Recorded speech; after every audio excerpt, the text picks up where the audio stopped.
And head off up the mountain or whatever you want to do. But it's the final event of the day, and it's the panel discussion.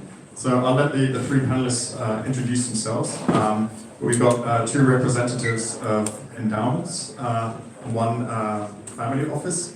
And the idea of this session is for you guys to kind of ask them whatever's on your mind, in particular, how you should set yourselves up in order to attract the right type of investor. So with that, I'll pass the microphone maybe first to Joel, and Joel, maybe you could introduce yourself. So my name is Joel Cohen. I work for the MIT Endowment. So I'm here with my colleague Nate. Our job is to travel around the world and try to meet the best investors all over the place and invest capital with them on MIT's behalf. And the profits from that endeavor go to all the wonderful things that MIT does, from funding cancer research to alternative energy research and educating the next generation of students. And we think a lot about that mission in the context of our work. Our business model is basically to go around and try to find great investment firms that we can have very long-term partnerships with, and let them do the hard work of doing the compounding. And that's sort of our business model. We love working with newer types of firms. We're very active in working with emerging type managers, so we spend a lot of time thinking about what are the success factors in those early years that can help you predict how they're going to do longer term. And so we're very happy to be here with a lot of very smart, wonderful people. I think it's great that Rob puts on an event like this and goes out of his way to be helpful to people who are trying to get started, and we want to try to be part of that as well.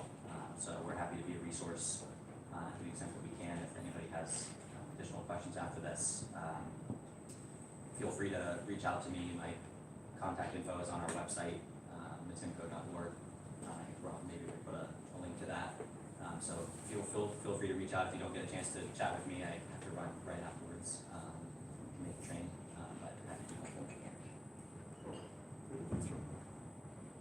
helpful. Norman Rentrop, I just probably introduced myself at length, being interviewed by Rob. Let me first of all say that the MIT rings a very nice bell in my mind, because when I was a student at Columbia University, writing my thesis, my professor Norman Schiberski sent me to MIT to Professor Rockhart. The concept of the critical success factors. Basically, in every business, there are 3 to 7, not only success factors, but critical success factors. If you hit them, you can make all the mistakes you want in all other areas, will still be coming out perfect. It was a very helpful concept for me to focus on those critical success factors. So, thanks to MIT.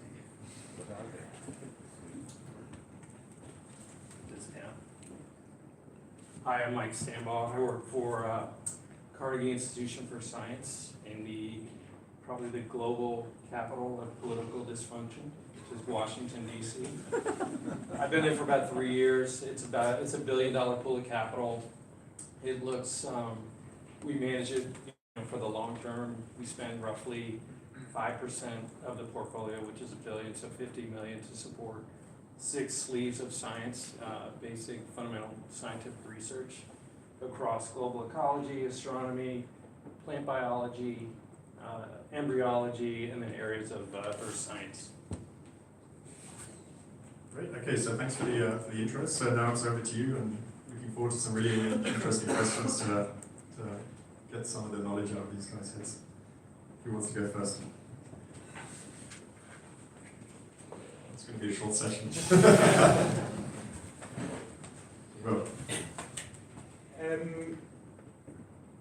Donald Kehoe published a book with a foreword by Warren Buffett, The 10 Commandments for Business Failure. I was wondering if you could give us some of your commandments for success and failure in investment and, more importantly, in life in general. Thank you. Thanks for that, Rob. I'll let each of you respond in turn. Do you want to go first? Yeah, and that's an incredibly complex question in a lot of ways, and one we spend a lot of time thinking about. I think when we look at firms that tend to have extreme success, I think there's a couple of things that tend to work in your favor. I think for us, a lot of it is that when you see people coming at building their business and investing from first principles, you tend to get more unusual outcomes as opposed to just trying to replicate what's led to the success of others. I think that can work, certainly up to a certain point, but I think because everybody's personality is different, and because the market conditions and everything is different now versus when Warren Buffett was investing in his early days, I think it's really important to bring a mentality of a fresh sheet of paper. Think about what is the right way for you to invest and for you to build your business. And so I think when people start with a very clear definition of how they want to succeed in building their business, and then they sort of start from first principles and ignore what other people have done, ignore what they think of as conventional wisdom, I think that's a really, really important way to go about it. And I think you can really do a lot of harm by sort of inheriting conventional wisdom or the way that you've seen other people do things, and people often have misconceptions that just because they've sort of heard from the few people that they know that this is the normal fee structure, or this is the normal structure, or this is what capital allocators want, they sort of just start with those things as opposed to thinking from scratch about what's the optimal way to do things. So that sort of covers something, one aspect of what I think is critical for success, and also what tends to drive failures as well. When you showed the book, Will, and Don Keogh came to mind, and Bob, I'm sure you remember him very well. And he was at many of the Berkshire Hathaway meetings in Omaha, Nebraska. I always felt he was such a nice, warm-hearted gentleman. I mean, who could really take a whole group as well as individually people in a one-on-one conversation with him and really inspire him for his ideas. So if you're in leadership position, that's one. But it depends on what your personality is.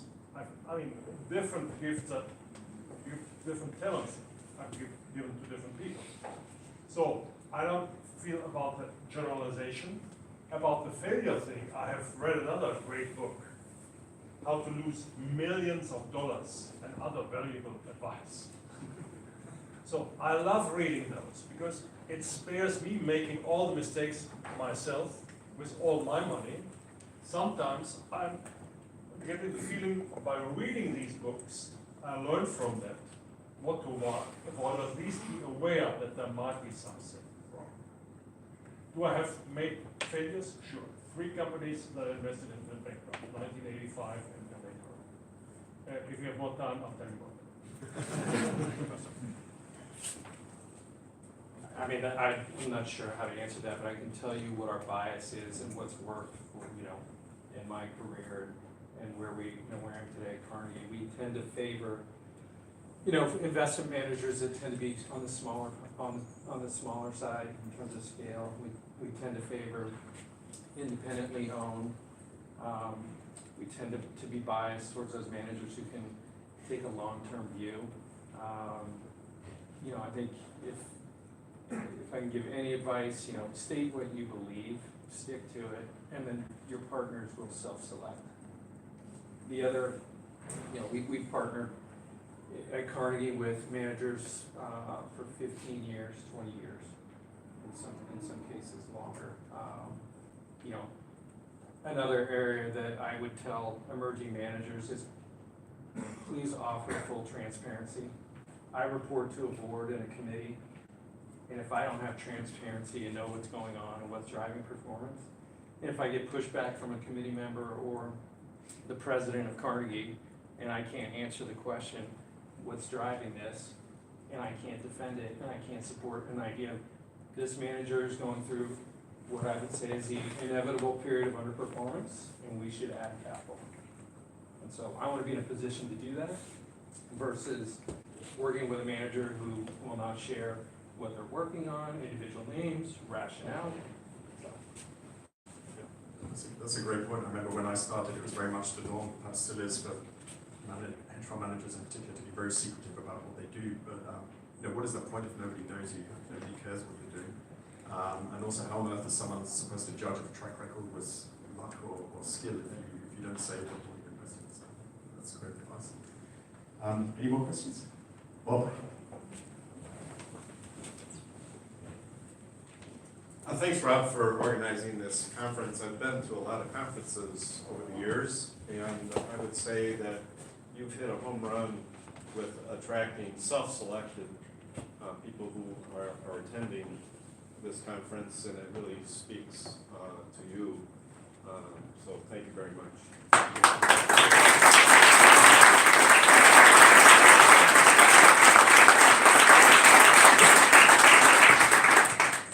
My question is in honor of John Bogle, who passed away on Wednesday. If you could speak, all of you, from your perspectives on passive investing as well as opportunities for active investing, since most of the emerging managers are going to pursue the active investing.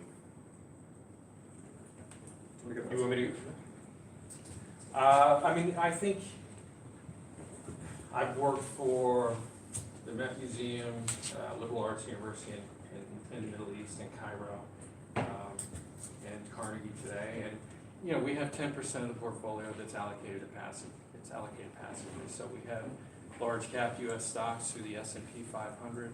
That's roughly 4% of the overall portfolio. That's with BlackRock at, 3 basis points. And then our fixed income exposure, which is really our only safe harbor at Foxhole in a dislocation, is another 5%, and that's allocated passively as well. And then what we do is we tend to, our global equity portfolio is 40% of the overall fund. We run what I would describe as a very concentrated portfolio.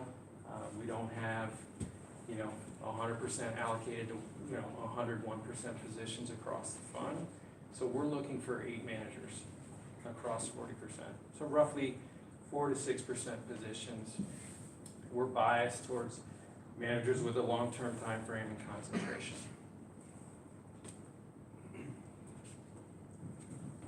So when I started out, I obviously looked around what causes performance. And our worldview today, Bob, is that our roughly 12% per year comes from over long periods of time, 30 years and longer, 4% government bond rate. That we are now in crazy times. Right here in Switzerland, we have negative interest rate. In the Eurozone, we have negative interest. In Japan, we have negative interest. That's a different story. But 4% or longer. In most Western markets, you have a 5.5% market risk premium, equity risk premium. So for just owning, whether active or passive, for just owning stocks, you earn 5.5%. So combined, 9.5%. Sounds nice and easy. However, the catch is you have to be willing to go through huge setbacks. Like my grandfather, 90%, 29, 31, 90% the stock market lost. Real estate lost 90%, at least in Germany too. Or I lived through 2000 and 2003, when most Western market crashed 40%. The German market did crash 70%. Why? Because our regulator felt it then important to tell the insurance companies that stocks are risky. So all insurance companies followed the regulator and sold the stocks. It was great buying. But if you were measured on a yearly or quarterly basis, it was hard to explain, and you had to have the guts to stay through this. So 9.5%. And then the active part for us, meeting management, driving out, visiting companies, kicking the tires, eating the chocolate, all these hard, challenging jobs. We want to earn another 2.5%. So that's how we come to our 12%. So, and it's obviously a situation. I mean, I have tested different strategies, follow the great managers. I went to IRA zone in the mid-2000s, sitting there with my Canadian-made little device. Whenever a stock name was uttered, I was immediately buying this stock and then measuring after 1 year the outcome of that. First year great, second year not so great, so that's why we stopped doing it. I did the docs of the Dow and other mechanical rules. I went to the big conference in Arizona where all the passive managers meet. Wonderful. I mean, they tell me we managed 12 billion for the pension plan of whatever teachers of Arizona, and we found a way instead of 3 basis points, we now have found a a way to have 0 basis points. I say, how do you do this? Oh, Joe, our teacher in mathematics, who is good in numbers, he's doing it now for 75,000 instead of 360,000 before, and he learned that the indexes change, and if you buy stocks 5 days before the indexes change, the most likely he wants to be kicked out or kicked in, then he's making this up. So you have wonderful ways of optimizing all of that, but whatever suits you best. And we found our own active management, measuring over the years, we gained more and more confidence and that we are able to get an active premium for that one. So this is why we're doing that. I think the key to answering that question is it possible to have a sustainable competitive advantage in investing that allows you to outperform passive indices and generate great absolute returns over a long period of time? We still think that it is, and we see a lot of evidence of that in our portfolio and the managers we work with. I think there's no question that the investment industry has gotten more competitive, and certain advantages that you could have had 10 years ago, 20 years ago, 30 years ago, in terms of just like knowing more about a company than other people, or sort of having an advantage in figuring out what's going to happen in the next quarter or the next year. That is an advantage that you could have probably had 20 years ago, and some people built a track record on that. That edge seems to have been competed away, and so I think the question for us is, are there other competitive advantages that you can build, and we think that there are. I think the most notable one is that human behavior hasn't changed a lot. We still are subject to the same types of biases, probably new biases. Humans are still naturally short-sighted and have a very difficult time taking a 5 or 10 year view. And very few people take the time to build their business in such a way that they can take a 5 or 10 year view. And in our mind, that's a competitive advantage doesn't seem to be competed away, and maybe even is growing.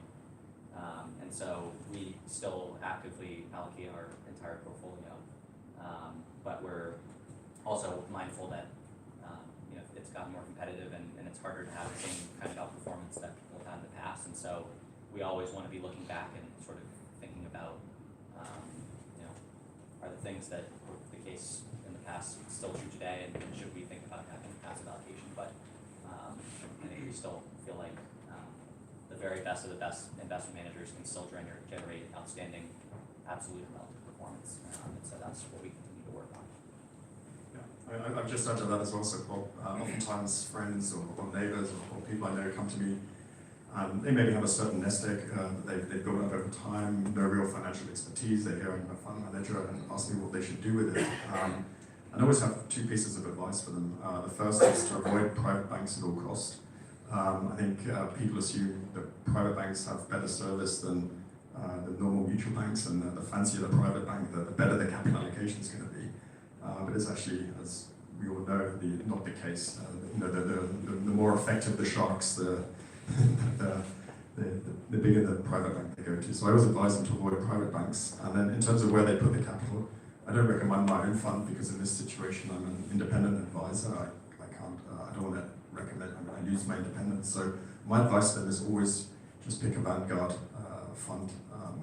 I think there's organizations like MIT or Carnegie which have the resources and the mental model and the experience to find the few managers out there who can beat the market.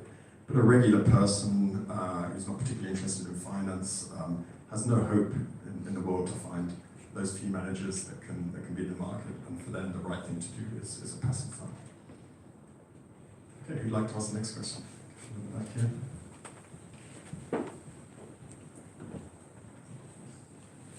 Rob, thank you from my side, first of all, for the great conference. I came here without expectations, but I will probably come back next year because it was really great.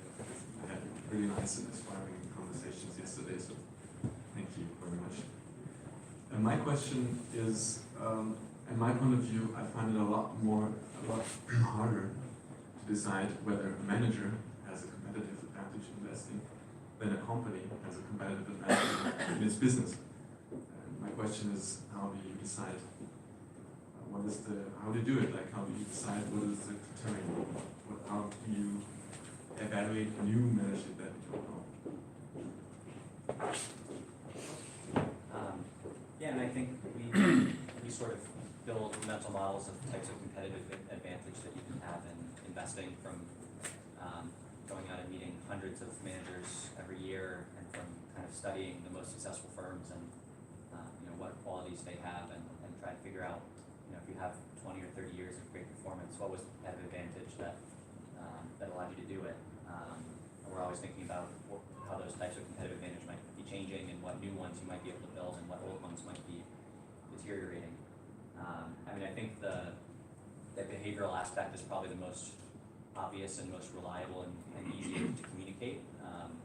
That there are just some people who are wired to think long-term and capable of thinking long-term, and really don't care if their net worth gets cut in half in a given year.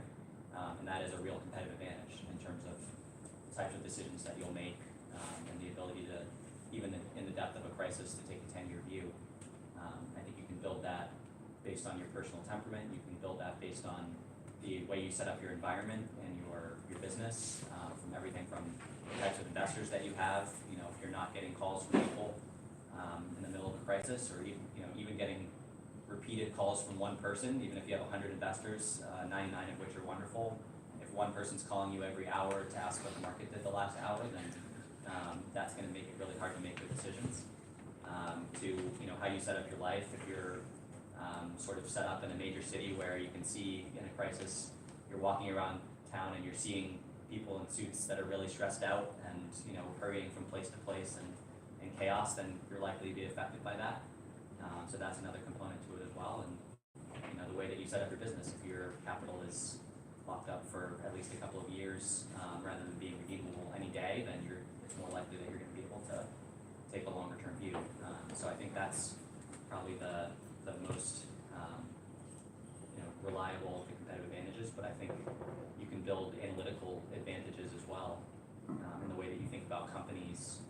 You spend your time studying certain types of business models, and you focus your energies on a couple of types of companies or industries, or a certain country, just having some sort of focus that you carve out for yourself, where you think you might be able to build a competitive advantage. That's going to be easier to do than trying to have competitive advantage across a lot of different countries and industries, and if you're sort of trying to compete with everybody and everything, I think that's a bit more difficult. So I think you can build a competitive advantage there as well.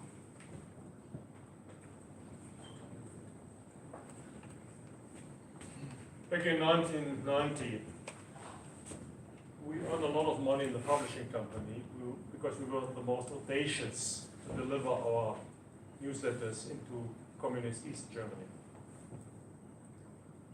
Other colleagues were hesitant. What will the aluminium money of the DDR, the communist Russian-dominated republic, ever be, and so on. And when our Chancellor Helmut Kohl exchanged the bad East German mark, not 1 to 18 like it was trading in Zurich, but 1 to 3, so 6 times better, we got highly rewarded. A London colleague, newsletter publisher colleague, told me, Norman, whatever money you have, divide it by 5 and give it to 5 different money managers. Measure them every year, and every year say bye-bye to the worst. Take the money and give it to the best. At the time, it looked to me like a very systematic, consistent approach. So that's what I did. So the one that we kept was Tweety Brown, and 5 others we said bye-bye. Today, I do it differently. And the way we do it differently is the way I explained earlier this morning. So we give chance to people who work with us for a time, a couple of years, as analysts, and when we grow systematically on a freelance or fixed basis, whatever, we're flexible. And then when we trust is built, we then continue. Did you want to? I think, in my view, we're in the business of investing in people, and what we try to do is strive to find people with high character and high integrity, the ability to take a long-term view, and the ability to sleep on someone's couch if you have a 3, 4, 5-year period of underperformance versus have the nice wood paneled office in the Swiss bank with the nice artwork, et cetera, et cetera. So those are the firms that we gravitate to, and those are the people that we want to partner with. And Rob, I think you're a good example of the companies that you back.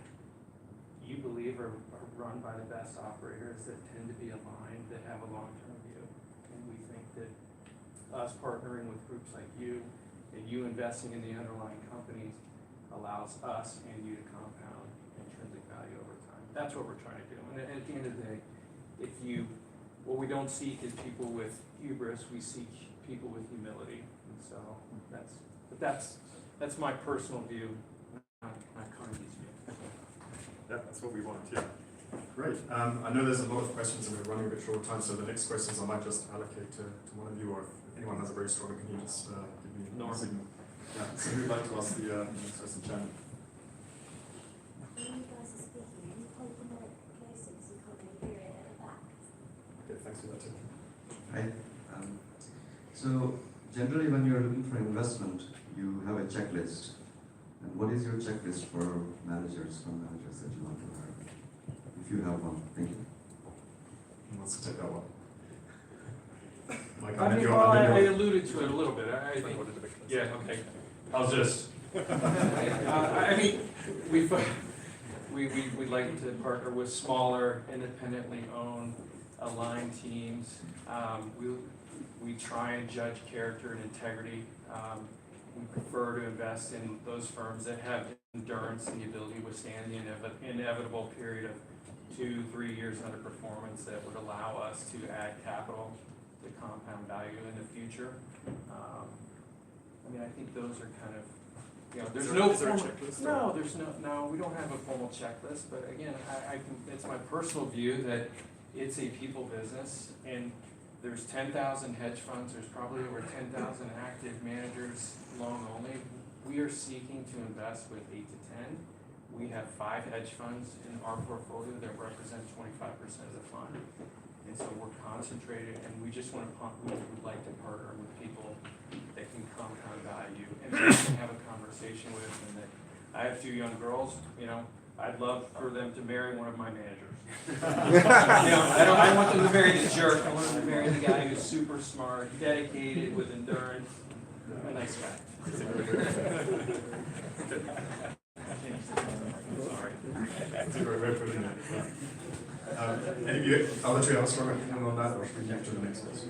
We'll take the next question.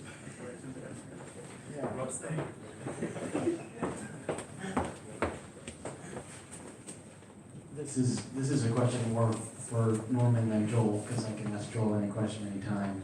You spoke earlier about the importance of passion, and I'm wondering, and Rob, you may have an opinion on this as well, how do you get to the authenticity of that passion, and how do you get to the authenticity of someone's integrity? Like, what's the process through which you develop that conviction? Yeah, very good question.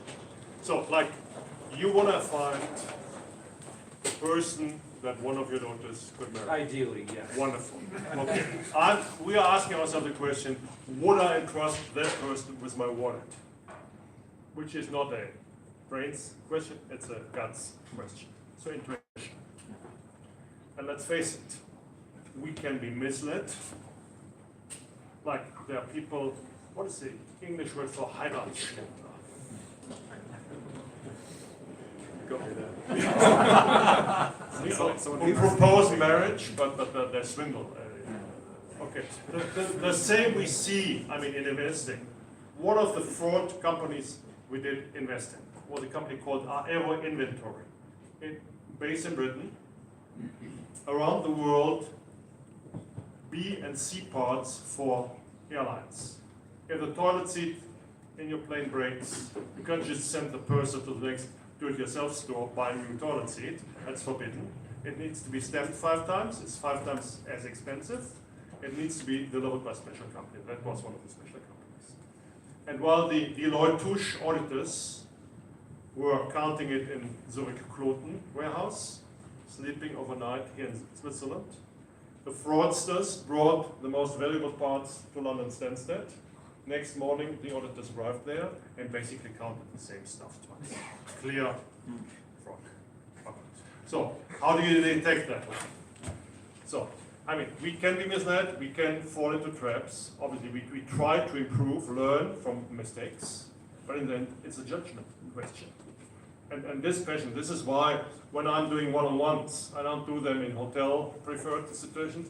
I like to take them on a walk, like Steve Jobs did, walking meetings, like a great Danish company that I learned through Rob does propose walking meetings, because there I see them in a more authentic ways.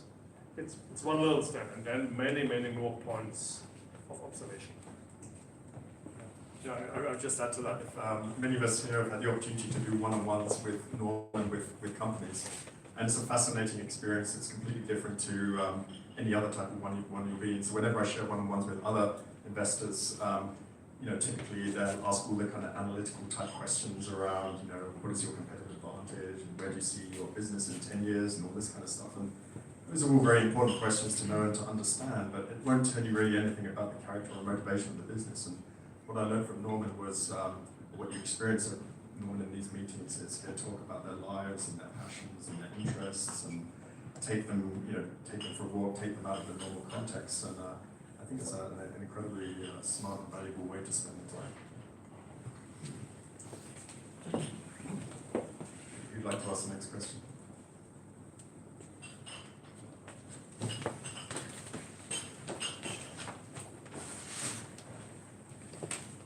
Hi, Mr. Rentrop touched this earlier on about a book about how I lost millions. I think at the moment there's so many newsletters, books, articles in all domains about how I made it and how I'm successful. The people don't write the books about how I lost it, how I'm a loser. Even though I did all the same things, those people committed, dedicated, skin in the game. And I wonder if you have any advice for your group about false positives, things that you've seen all the clues, but they weren't right, and any lessons you might give some of us. George, do you want to have a go at that one?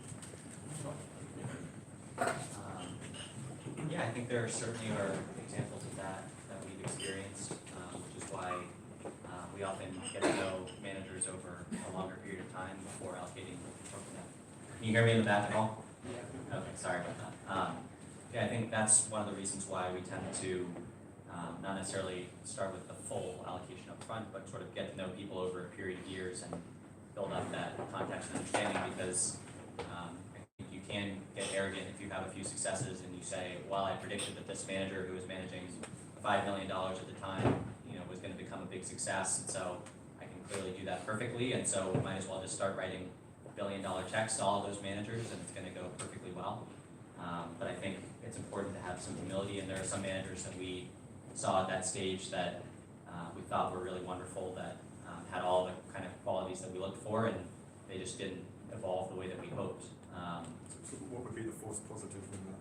Yeah, so there was one example of a manager that we met who was relatively young, in his sort of late 20s, managing a relatively small amount of money, had built up a really great track record starting from virtually nothing, just sort of really hustled to build his business, and was evolving as an investor, and was really passionate, really hungry, and really enthusiastic. And he was sort of evolving towards more of a focus on investing in quality companies with a longer time horizon. And that is a successful transition that we've seen quite a number of investors make. But it turned out that his temperament actually wasn't well suited to that.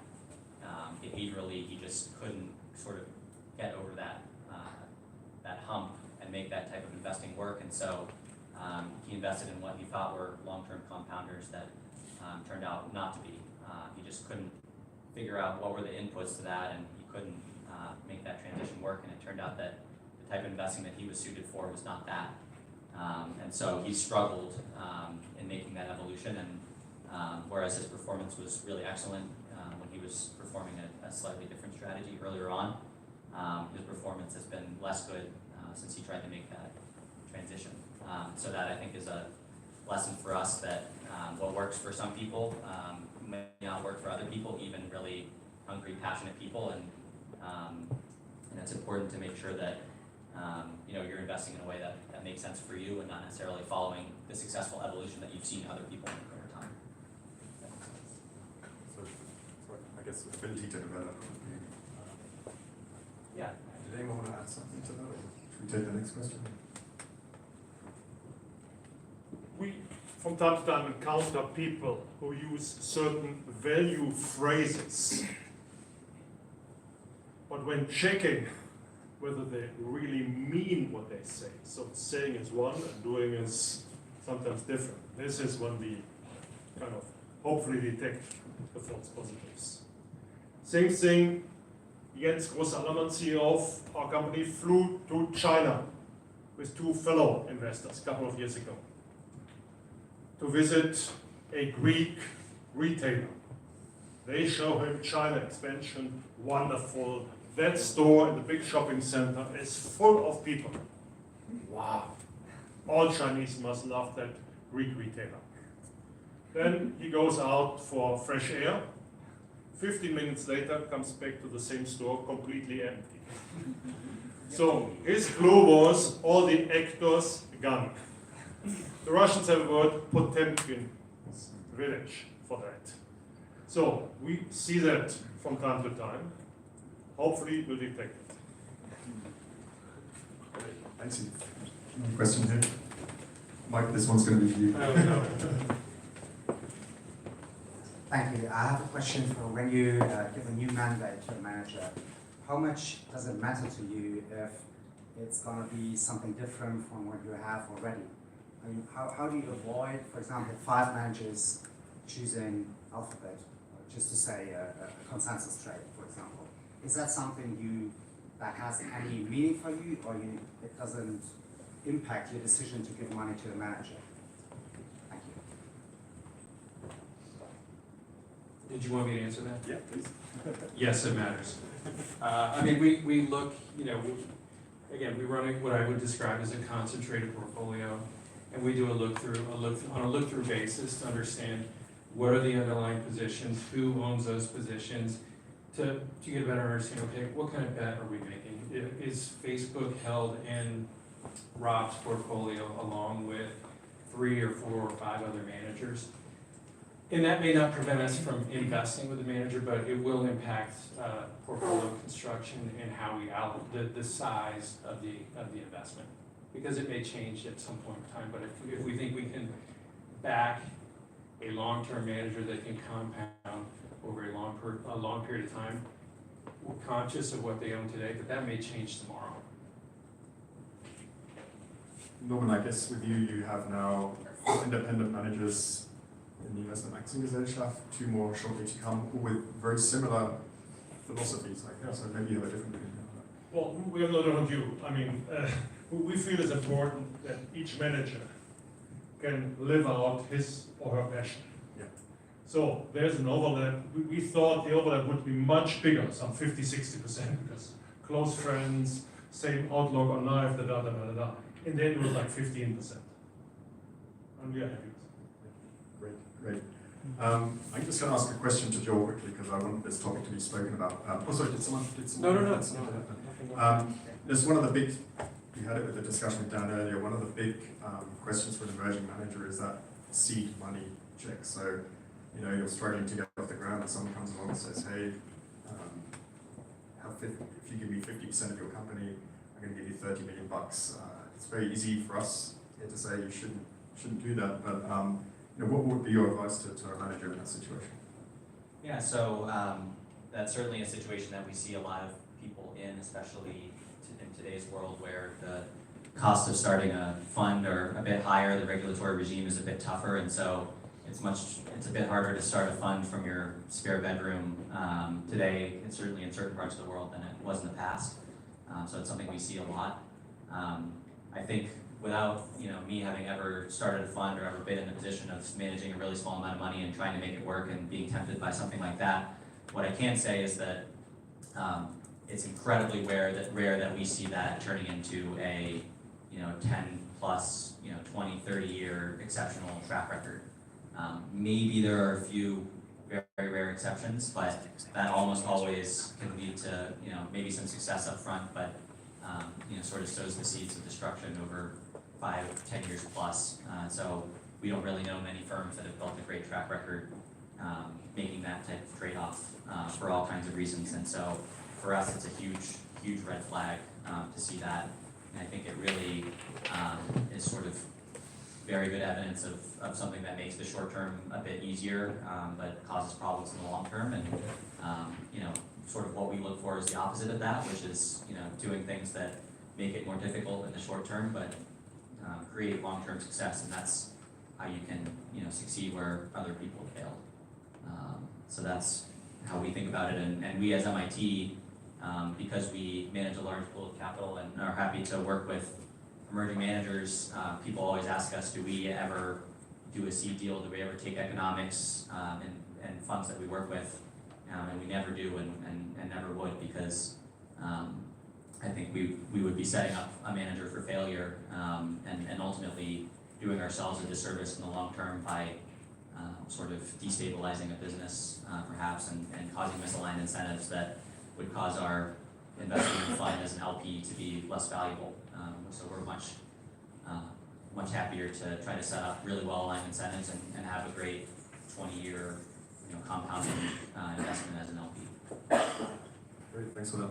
I forgot to mention at the beginning, if anyone's watching on the live stream and wanting to ask some questions, we still got a bit of time, so feel free to post them on YouTube. Any more questions here?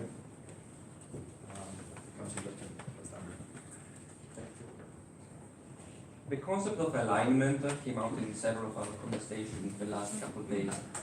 Your organization, if I understand it, beyond sort of channeling the profits from the investing side into the mission side, have you found specific ways to create alignment between the two, whereby each one reinforces each other?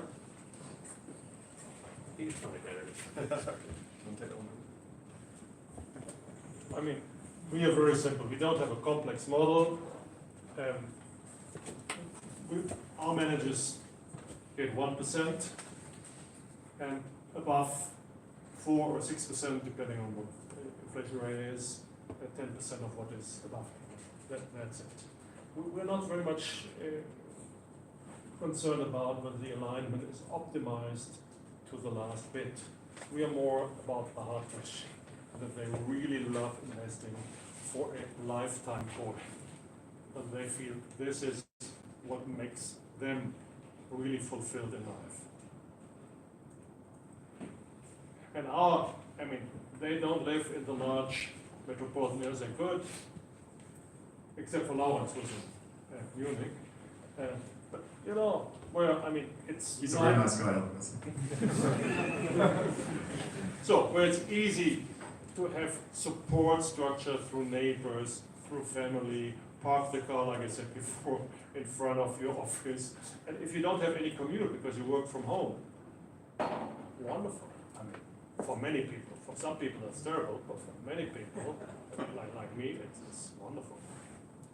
So, my way to the office is 15-minute walking, 8 minutes by bike, 7 minutes by car. By car, I have to go around the metropolitan. Thank you. Okay.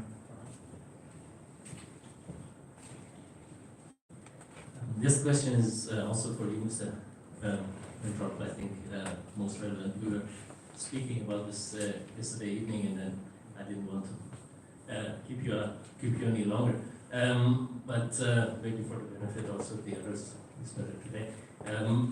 You also mentioned that when you started working with Rob, it was first through getting to know each other, you're doing research and so forth. I would be interested to find out how that initially happened, and how do you do it today when you say I'm looking for maybe getting to know my managers who provide insight and where I can get to know them before we work together. Yeah, so the very same way.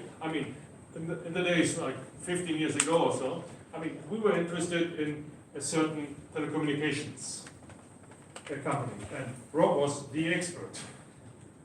So we got together through a common topic, and we felt his advice, his research, very valuable to us. And that's how we started, and then we extended it in the very same way today. So I'm curious about X, Y, Z. So I want to find out, how is this company doing? Is management who tells, oh, we have a great breakthrough, and only 6 months later we'll, come out and grow 30% per year.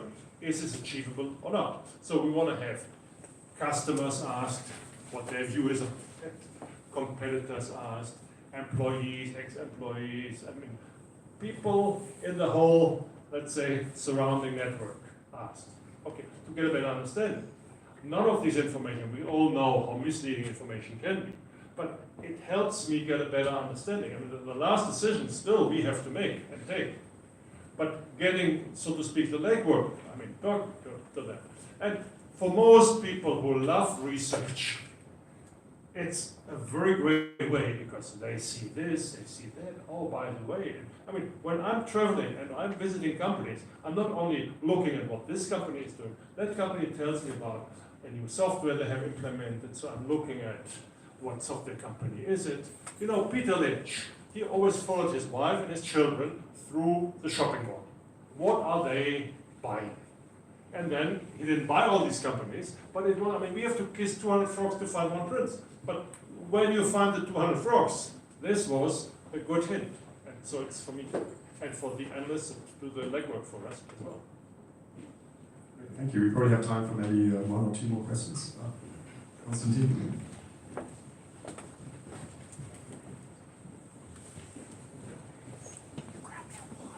Yes, so it's my third year here in Engelberg, and I met Rob. I believe 4 years ago we took a walk together in Munich, and a lot of inspiration from that, so thank you very much. Mr. Rentrop, you were kind enough to give us an idea of the returns you're looking for. I think you named 12%. That's your goal about reaching that. And I was wondering about the endowment gentleman on the stage, what your goal is, because we're talking about great returns and great managers and all that. But maybe so we have some idea what it is that you're aiming for. Thank you. Oh, our return objective is that. It's busy getting water. Sorry. So we have, we manage a long-term pool of capital. It's roughly $1 billion today, and the three swing factors for us is how much money can we raise in the form of gifts, how much do we spend every year, and then raise, spend, and earn. That's why we're here. So there's only one of those that we can truly control, that's spending. So we spend 5% every year, so we spend $50 million to support the scientific research across these 6 departments. So our return objective is 5% real. So we can argue about, is inflation 2, is it 3, so it's 7 or 8. Yeah, I would say for us it's broadly similar. Somewhere between 8 and 9% is sort of what we need to earn in order to have MIT be able to keep doing the same wonderful things that it's doing today in terms of providing scholarships and funding for research and education. But of course, we're very mindful that if we earn better than that, MIT has way more ideas for ways to help the world than it has money to fund those projects. And so if we can earn 10%, 11%, 12%, the benefits of that to MIT and to the world are enormous. And so we set our ambitions much higher than that in terms of what we hope to earn, but we're always sort of thinking about that minimum amount that we need to be able to earn just in order for MIT to keep doing the things that it does today, which is the absolute minimum for us to consider ourselves to have done a decent job. Okay, probably time for one last question. Last opportunity. Okay, in that case, let me thank the panel for appearing.